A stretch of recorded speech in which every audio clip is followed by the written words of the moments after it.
am super excited to share with you a new resource that I have developed called the Archetype, a Christian's ultimate guide to spiritual growth and maturity.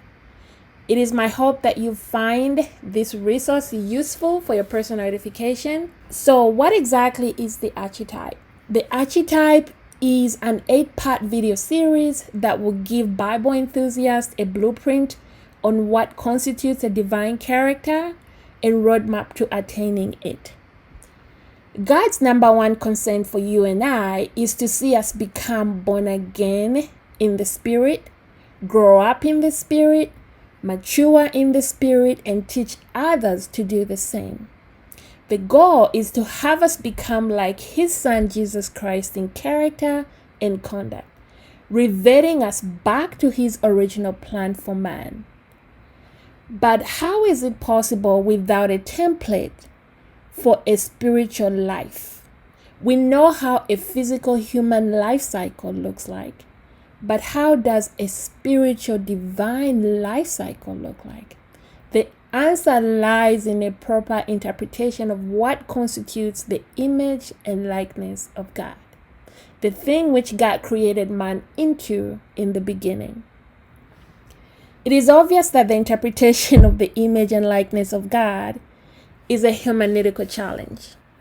It is one of those daunting topics that even Bible scholars and theologians wrestle with worse lay people. I have designed this Bible study series to show us the blueprint and fabric of a divine character. In fact, the Bible talks about different phases of character development. It talks about babies in Christ. It talks about children. It talks about the youth and fathers in Christ. That right there is a roadmap for spiritual growth or spiritual development. Therefore, a Christian's experience should be one marked by progress, evolving from one level of grace to a higher level of grace.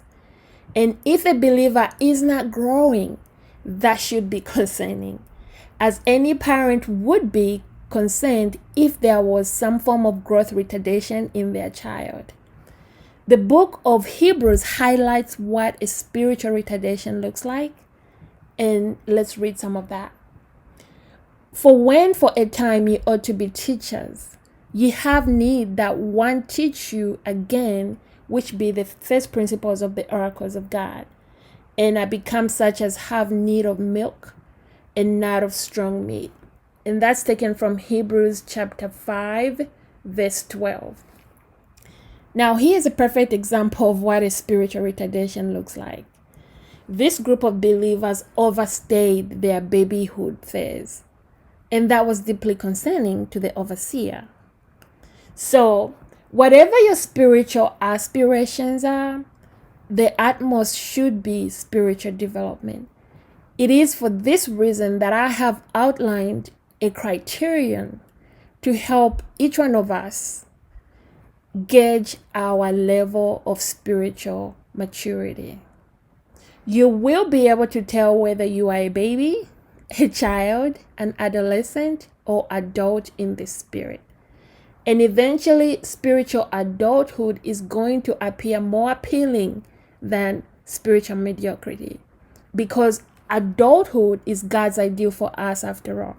As we pursue to understand the spiritual life cycle, you will find that the process is an art as well as a science. You will begin to see a pattern image complemented by a technical model that you probably never saw before in a Bible study. Once you see the pattern unfold, you won't be able to unsee it. I promise you, you won't be able to unsee it. It is mind-blowing.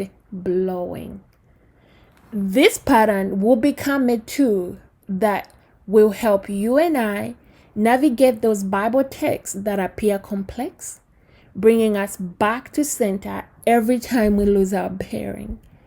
At least they have done so for me for many years. Therefore, please allow me to teach you, coach you, and walk you through the scriptures. And in the end, you will be so glad that you lend me your ear and precious time. I will see you in our first video. Till then, stay blessed.